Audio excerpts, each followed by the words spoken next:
আল্লাহর রাসূল হযরত মুহাম্মদুর রাসূলুল্লাহ সাল্লাল্লাহু আলাইহি সাল্লাম বারবার করে ইমাম হুসাইনকে হাতে তুলে নিয়ে পৃথিবীর মানুষকে এটা জানিয়ে থাকতেন, এই হুসাইন হচ্ছে আমার আর আমি হুসাইনের। হে মানুষ সকল, যদি এই হুসাইনের ওপর খারাপ সময় চলে আসে আর তখন যদি সে তোমাদের কাছে সাহায্য চায়, তাহলে তোমরা তার সঙ্গে যেও, তাকে ছেড়ে দিও না, কেননা সে হচ্ছে জান্নাতের যুবকদের সর্দার, সে আমার রক্তের সন্তান। কিন্তু আফসোস, রাসূলুল্লাহ সাল্লাল্লাহু আলাইহি সাল্লাম এই পৃথিবীকে বিদায় জানানোর কয়েক বছর পরেই কারবালার ময়দানে একদিকে ইয়াজিদের বাহিনী আর দ্বিতীয় দিকে ইমাম হুসাইন রাদিয়াল্লাহু তাআলা আনহু, যাকে আল্লাহর রাসূল নিজের কাঁধে করে ঘুরে বেড়াতেন।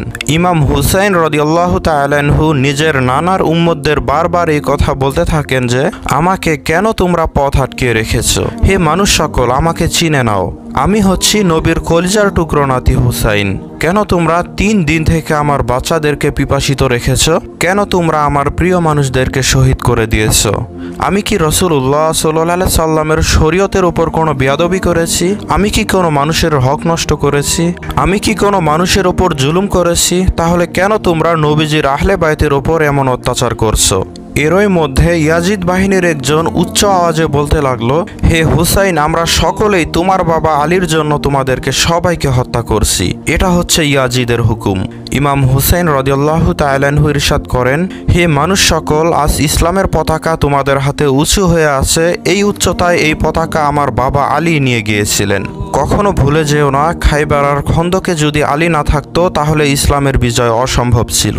সেই আলী যিনি সম্পূর্ণ জীবন ইসলামের উপর তাবলীগ করেছেন, হককে বাতিল থেকে আলাদা করেছেন, রাসূলুল্লাহ সাল্লাল্লাহু আলাইহি সাল্লামের ইসলামের হেফাজত করেছেন, আজকে সে আলীকে তোমরা এই প্রতিদান দিচ্ছ? হে মানুষ সকল, আল্লাহর রাসূল সাল্লাল্লাহু আলাইহি সাল্লাম বাবাজান আলীর হাত ধরে বলতেন, যেখানে হক থাকবে সেখানে আলী থাকবে, যেখানে আলী থাকবে সেখানেই হক থাকবে। আর আজ সেই আলীর সন্তানদেরকে তোমরা এই প্রতিদান দিচ্ছ। তো এরই মধ্যে ইয়াজিদের সেনাবাহিনী দেখলো কোথাও সৈন্যবাহিনীর মধ্যে এই হুসাইনের কথা শুনে আবার যেন বিদ্রোহ না দেখা দেয়। সেজন্য সে বলল, এই সীমার কি দেখছো, আক্রমণ কেন করছো না? তারপর যখন হাজারো সৈন্য ইমাম হুসাইনের ওপর আক্রমণ করলো, তখন ইমাম হুসাইন রাদিয়াল্লাহু তাআলা আনহু আল্লাহর নাম নিয়ে জুলফিকার তরবারি কোষ থেকে বাইরে বের করলেন। একদিকে লক্ষ সৈন্যের ভিড় আর অন্যদিকে 3 দিনের ক্ষুধার্ত পিপাসিত হুসাইন ইবনে আলী। এই জমিন এমন ধরনের যুদ্ধ এর আগে কখনোই দেখেনি। এক ক্ষুধার্ত পিপাসিত মানুষ হাজারো সৈন্যকে এমনভাবে ছত্রভঙ্গ করছে, যে জন্য ইয়াজিদ বাহিনী পুনরায় ফিরে যেতে বাধ্য হয়। ইমাম হুসাইন এটা দেখে বলতে লাগলেন, কে কোথায় আছো দেখে যাও, আমরা ক্ষুধার্ত পিপাসিত, তবুও ইয়াজিদ বাহিনী আমাদের সামনে টিকতে পারছে না। তার যুদ্ধ দেখো যার যুবক ভাই মারা গিয়েছে, তার যুদ্ধ দেখো যার যুবতী কন্যাকে নিজের চোখের সামনে হত্যা করা হয়েছে, সেই তার যুদ্ধকে দেখো যে নিজের হাতে নিজের বাচ্চার কবর দিয়েছে। ইমাম হুসাইন রাদিয়াল্লাহু তাআলা আনহু সিংহের মতো করে ইয়াজিদ বাহিনীর সঙ্গে যুদ্ধ করে যাচ্ছেন। আর এরই মধ্যে গায়েব থেকে আওয়াজ আসতে লাগলো, হে হুসাইন, তোমার আল্লাহ তোমার উপর রাজি হয়ে গিয়েছে। শুধুমাত্র এতটুকুই শোনা মাত্র ইমাম হুসাইন রাদিয়াল্লাহু তাআলা আনহুর জুলফিকার তরবারি যখনই থামিয়ে দিলেন, তখন ওই ওমর বিন সাদ বলতে লাগলো, সীমার তাকিয়ে কি দেখছো, আলীর সিংহ তাকে হারানো অসম্ভব, যাও তাদের তাঁবুতে আগুন ধরিয়ে দাও। তারপর কিছু জালিম শয়তান বিবিদের তাঁবুতে আগুন ধরিয়ে দেয় আর ইমাম হুসাইন রাদিয়াল্লাহু তাআলা আনহুর উপর দূর থেকে তীর মারতে লাগে। ইমাম হুসাইন কখনো বিবিদের তাঁবুর দিকে ছুটে যায়, আবার কখনো ফৌজের সৈন্যের দিকে ছুটে যায়। ওমর বিন সাদ আর সীমার তাদের বাহিনীকে 4 ভাগে ছড়িয়ে দিল আর এটি বলল যে কেউ যেন হুসাইনের কাছাকাছি না যায়। যার কাছে যা আছে তাই দিয়ে হুসাইনকে দূর থেকে আঘাত করো। যার কাছে বল্লম ছিল সে বল্লম ছুঁড়ে মারলো, যার কাছে তীর ছিল সে তীর ছুঁড়তে লাগলো, আর যার কাছে মারার জন্য কোনো কিছুই ছিল না সে কারবালার গরম জমিন থেকে মাটি উঠিয়ে ইমাম হুসাইনের দিকে ছুঁড়ে মেরেছিল। ইমাম হুসাইন রাদিয়াল্লাহু তাআলা আনহুর শরীরে হাজারো রকম জখম হতে লাগলো। ওনার শরীরে এত বেশি তীর লেগেছিল যে ওনার কোনো অংশে ফাঁকা দেখা যাচ্ছিল না। যখন ইমাম হুসাইন রাদিয়াল্লাহু তাআলা আনহু ঘোড়ার উপর থেকে নিচে পড়ে গেলেন, তখন ইয়াজিদ বাহিনী জয় জয় করতে লাগলো। কিন্তু এরই মধ্যে সেই ঘোড়া জুলজানা, যার উপর ইমাম হুসাইন হুসাইন রাদিয়াল্লাহু তাআলা আনহু চড়েছিলেন সে ইমাম হুসাইনের চারদিকে ঘুরতে শুরু করে দেয়, যাতে করে ওই তীরের হাত থেকে যেন মাওলা হুসাইনকে বাঁচানো যায়।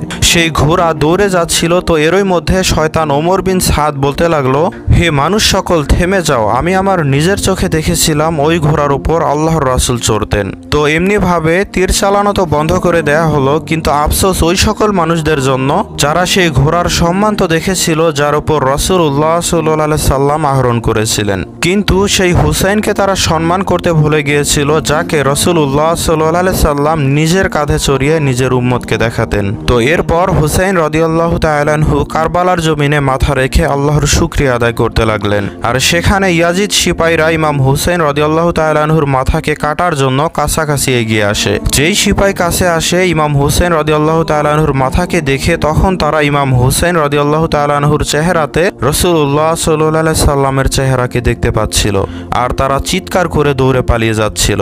এরই মধ্যে সীমার বলতে লাগলো, এই কাজ আমার দ্বারাই সম্ভব। যখন ওই সীমার ইমাম হুসাইনের গলায় ছুরি রাখলো, সে দেখলো ইমাম হুসাইনের ঠোঁট নড়ছে। সেই জন্য সীমার ভাবলো, আমরা ইমাম হুসাইনের সম্পূর্ণ বংশকে হত্যা করে দিয়েছি, 3 দিন পর্যন্ত হুসাইনের বিবি বাচ্চাদেরকে পিপাসিত রেখেছি, হতেও পারে হুসাইন আমাদের বদদোয়া দিচ্ছে। তো কি বলছে শোনার জন্য কান কাছাকাছি নিয়ে গেল। তখন সে কি শুনতে পেল? সে শুনতে পেল ইমাম হুসাইন রাদিয়াল্লাহু তাআলা আনহু আল্লাহ তাআলার দরবারে নিয়ামতের শুকরিয়া আদায় করছেন। তিনি বলছেন, হে আল্লাহ, আপনার শুকরিয়া এই মহান পরীক্ষার জন্য আপনি আমাকে বাছাই করেছেন। এরই মধ্যে ইমাম হুসাইন চোখ খুলে সীমারকে বলতে লাগলেন, এই সীমার, তুই কি জানিস না আমি রাসূলুল্লাহ সাল্লাল্লাহু আলাইহি সাল্লামের নাতি? আমি হচ্ছি জান্নাতি যুবকদের সর্দার। আমি হকের পথে রয়েছি, কোনো মানুষের ওপর কোনোদিন অত্যাচার জুলুম করিনি। সীমার তখন বললেন, হে হুসাইন, এটা তো আমি জানি। তো ইমাম হুসাইন বললেন, তাহলে কেন আমাদেরকে হত্যা করছিস?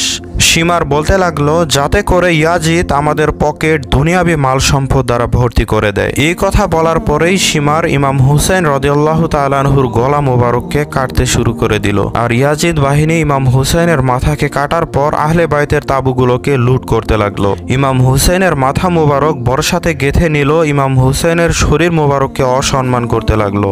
তারিখের কিতাবে লেখা রয়েছে, ইমাম হুসাইনের শরীরে যা যা জিনিস ছিল সেগুলোকে লুট করে নেওয়া হয়েছিল। এরই মধ্যে এক ব্যক্তি ইমাম হুসাইনের শহীদের কাছাকাছি আসলো।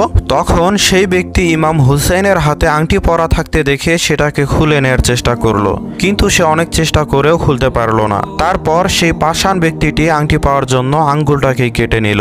এরপরে ওনার শরীর মোবারককে রশি দ্বারা বেঁধে কারবালার গরম মাটিতে এদিক ওদিক টানাটানি করতে লাগলো। এরপর ওমর বিন সাদ বলতে লাগলো, হে সীমার, এই হুসাইন এবং তার সাথীদের এমন অবস্থা করা হোক যাতে করে কিয়ামত পর্যন্ত কেউ যেন ইয়াজিদের বিরুদ্ধে আওয়াজ ওঠানোর সাহস না করে। সবার শরীর থেকে মাথাকে কেটে ফেলো আর তাদের লাশকে নিয়ে ছিন্ন ভিন্ন করতে থাকো। কারবালার মাটি এখনো সাক্ষী আছে, সেদিন ইমাম হুসাইনের লাশকে নামধারী মুসলমানরা এমনভাবে বিকৃতি করেছিল যা ইতিহাসে আর দ্বিতীয়বার কখনোই ঘটবে না। স্বয়ং নবীজির নাতিকে এমন কেন করলো তারা? আসলে ইমাম হুসাইন রাদিয়াল্লাহু তাআলা আনহু মদিনায় থাকা অবস্থায় জানতে পারলেন যে কুফার গভর্নর ইয়াজিদ ইমানদার বাহিনীর উপর অত্যাচার নির্যাতন করছিল। যদিও ইয়াজিদ সহ তার সকল সৈন্যরা মুসলমান ছিল, কিন্তু তারা নামধারী মুসলমান ছিল। হুসাইন রাদিয়াল্লাহু তাআলা আনহু তাই মদিনা থেকে কুফায় রওনা করলেন ইয়াজিদের বিরুদ্ধে সংগ্রাম করতে, তার বিরুদ্ধে যুদ্ধ করতে। তো তারপরেই পথিমধ্যে কারবালা নামক ময়দানে ইয়াজিদ বাহিনীর সাথে হুসাইন রাদিয়াল্লাহু তাআলা আনহুর রক্তক্ষয়ী কাহিনী রচিত হয়, যা কিয়ামত পর্যন্ত এক অন্ধকার অধ্যায়ে পরিণত হয়ে থাকবে।